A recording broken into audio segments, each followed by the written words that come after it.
1 Kings chapter 17.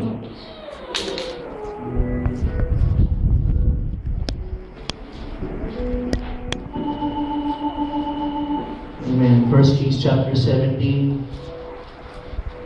If you don't have your Bible with you, please share with your seatmate. Tayo po ay sama-samang dadako sa salita ng Panginoon. 1 Kings 17 verse 8 hanggang 16, mga kapatid. Tayo po magbasa. And the word of the Lord came unto him, saying, Arise, get thee to Zarephath. Everybody say Zarephath. Which belongeth to Sidon, and dwell there.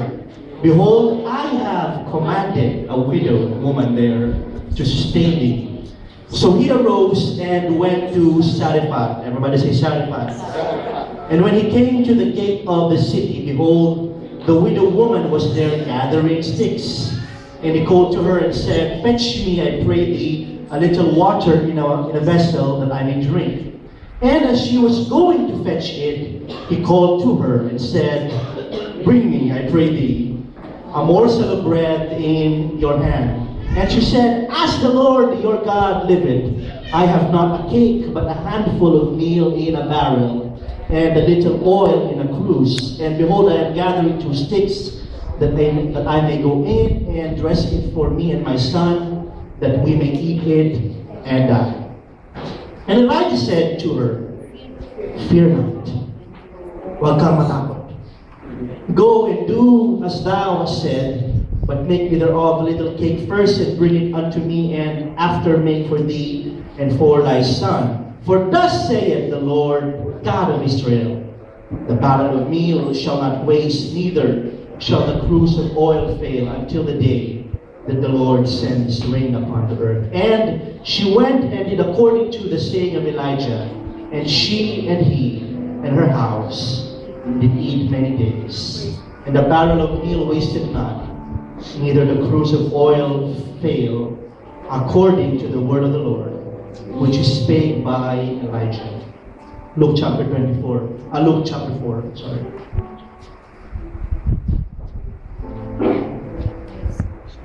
Luke chapter 4. Let's read from verse 25 up to 26. Lahat na nakapagpuna magsabi, praise the Lord. But I tell you of a truth, many widows were in Israel in the days of Elijah, when the heaven was shut up 3 years and 6 months, when great famine was throughout all the land.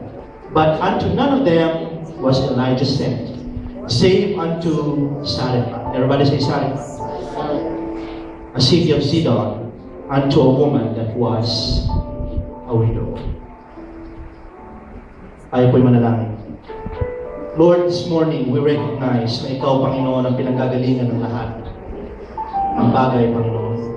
Ikaw ang pinagmumula ng buhay, ng kalakasan, at ng lahat ng meron kami, Panginoon. I pray today, Lord God, as I speak forth your word in the hearing of your people, Lord God, minsan ka pa, Panginoon, na magpahayag at magpakilala ng tunay mo, Panginoon, kapangyarihan at kaanyuan, Panginoon. Sapagkat minsan, ang aming pong pagtingin sa iyo ay napakaliit, Panginoon. But you are more than the universe, Lord God. You are so much more than we can ever ask or think, Lord God. And I pray that as we preach the word of God today, that you would reveal, Lord God, the magnitude of the power and the glory of God. Hallelujah, that we might know that there is so much more to our God than we know. This is my prayer in Jesus' name. Everybody say, praise the Lord. Praise the Lord. Amen. Tayo po ay mag-uusap ngayong umaga sa salita ng Diyos na pinamagatang Zarephath. At magsaling Zarephath. Tayo po ay makakaupo na, mga kapatid.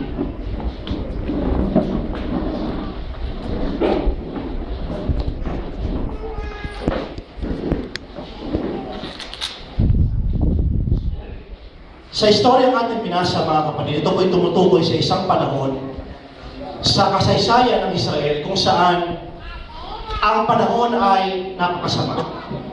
Ang panahon ay hindi maganda, mga kapatid. Ito ay isang panahong delikado at panahong madilim. Sapagkat ang hari ng Israel ay namatay at siya ay napalitan ng isang hari na tinatawag na Ahab. Lahat magsabi ng Ahab. At si Haring Ahab ay isang hindi ordinaryong tao, mga kapatid, sapagkat siya isang tao na napansin ng Biblia hindi sa kung ano pa mang bagay, kung hindi sa kanyang pambihirang kasamaan. Si Haring Ahab ay isang napakasamang hari, mga kapatid. In fact, the Bible said, ang kanyang mga gawa ay mas masama pa sa kanyang mga ninuno. Wala pang hari na tumayo at naging leader ng bansang Israel, mga kapatid, na mas masama pa kay Haring Ahab. Ito isang delikado at madilim, masalimuot na panahon. Bakit? Sapagkat itong haring si Ahab ay hindi lang masama. Siya ay naglilingkod hindi sa Diyos ng Israel, hindi sa ating pong Panginoon, kung hindi sa isang Diyos-Diyos na nagngangalang Baal. In fact, ang una niyang agenda nung siya ay umupo bilang hari, mga kapatid, ay ang itayo hindi ang mga daanan, hindi ang mga flyover, hindi ang mga eskwelahan, mga kapatid. Ang una niyang agenda, the first program of King Ahab was to build the altar of Baal. At hindi pa siya nagkasya doon, mga kapatid, sapagkat nung kanyang tinayo ang rebulto at ang mga dambana at ang mga bahay-sambahan ni Baal, inutos niya sa buong Israel na ang relihiyon ng ating bansa ay ang pagsamba sa Diyos na si Baal. Kung kaya ang mga Israelita, mga kapatid, ang bayan ng Diyos, ang mga tao na tinawag ng Panginoon sa kanyang sariling pangalan, hallelujah, ay nagsimula na maglingkod sa isang Diyos na kung tawagin ay Baal. Hindi dahil sa kung ano pang bagay, kung hindi dahil sa takot sa haring masama. At dahil sa takot, mga kapatid, na mawalan ng kabuhayan. Sila ay nagsimulang maglingkod dito sa kakaibang Diyos, sa pangit na Diyos, mga kapatid. Sa isang Diyos na yari sa bato at bakal at kahoy, mga kapatid. Dahil ayaw nilang mawalan sila ng pinagkukunan at ayaw nila na ang hari ay magalit sa kanila. Amen. Sino ba ito si Baal? Si Baal, mga kapatid, ay Diyos ng kalikasan. Everybody say, Amen. Amen. Si Baal daw, ayon sa mga mananampalataya sa kanya, ay ang Diyos na humahawak sa pagbabalanse ng araw at ng ulan. Si Baal daw ang may hawak, mga kapatid, ng pagbabago ng mga seasons at ng mga panahon, mga kapatid. Siya ang nagbabalanse ng lamig, ng init, ng ginaw, hallelujah, at siya ang nagbibigay ng ulan sa lupa. Kung kaya, ang mga tao ay kailangan sumamba sa Kanya dahil kung hindi sila sasamba kay Baal, mga kapatid, ang kanilang mga pananim ay mamamatay at sila ay walang kakainin. Subalit alam natin, mga kapatid, na ang Diyos na ating pinaglilingkuran, ang nag-iisang Panginoon, ang nag-iisang Diyos ng Israel, mga kapatid, ay hindi kailanman makikihati ng kanyang kaluwalhatian sa kahit kanino. The Bible said, God will not share His glory unto another. Hallelujah. Hindi niya kailangan ng sino man na tutulong sa Kanya upang hawakan ang affairs ng sanglibutan, mga kapatid. Because the Lord Himself has spoken a word. At ang salitang iyan, mga kapatid, ang siyang nagpapaikot ng buong sanglibutan. Kung kaya sabi ng Panginoon, ikaw, Baal, na Diyos na humahawak ng ulan, hahayaan kong maglingkod ang buong bayan sa iyo, ngunit hindi ko pauulanin sa loob ng 3 taon at 6 na buwan. Praise the Lord.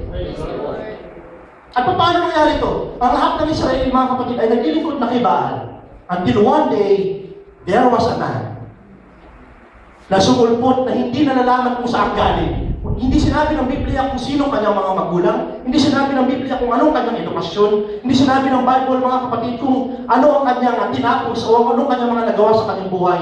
But the Bible says, hallelujah, in 1 Kings 17 verse 1, and Elijah.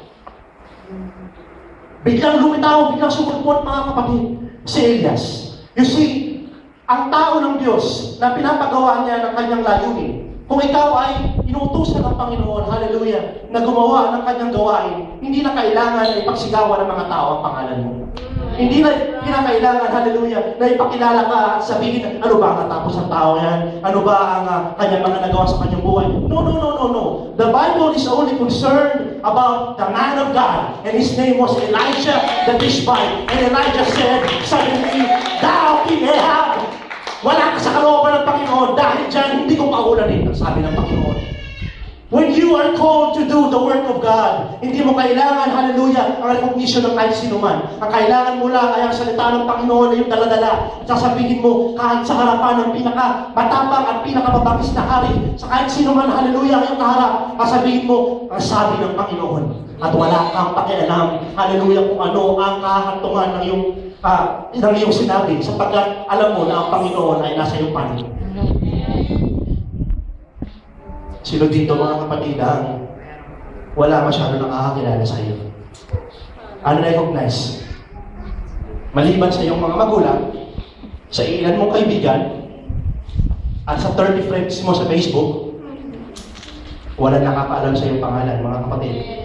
Pero ang tingin sa iyo ng Panginoon, ikaw ay isang bombang atomic bomb, mga kapatid, na kayang magpasabog, hallelujah, ng kaharian ng kasamaan, mga kapatid. Amen. They just don't know that I am God's secret weapon. Amen? Amen?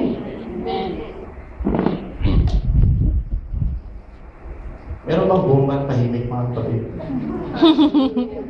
Support yun. Amen. Ang bombang alam ko, malakas, maingay, mga kapatid. Amen. Nandito nyo na ba yung pakutok na tinatawag na Goodbye Philippines?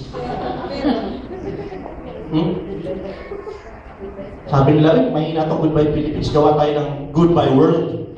Mas malakas, mga kapatid. At hindi pa sila nakontento. Goodbye Universe. Ang pinakamalakas na pakutok na na-invento sa Pilipinas. Amen. Ngunit, ang Diyos ay nakapag-invento na, hallelujah, ng isang uri ng pasabog na kayang sabihin, goodbye hell. Amen. Goodbye demons. Goodbye, mga kapatid, sa lahat ng gawa ng kasamahan. Sapagkat itong bombang ito, ang pinakamalakas na sasabog at napakaliit lang. Siya ay 5 foot 3 inches lang, mga kapatid. At siya ay nagngangalang brother at sister na taga-HCJC. Kung naniniwala ka dyan, palakpakan mo ang Panginoon.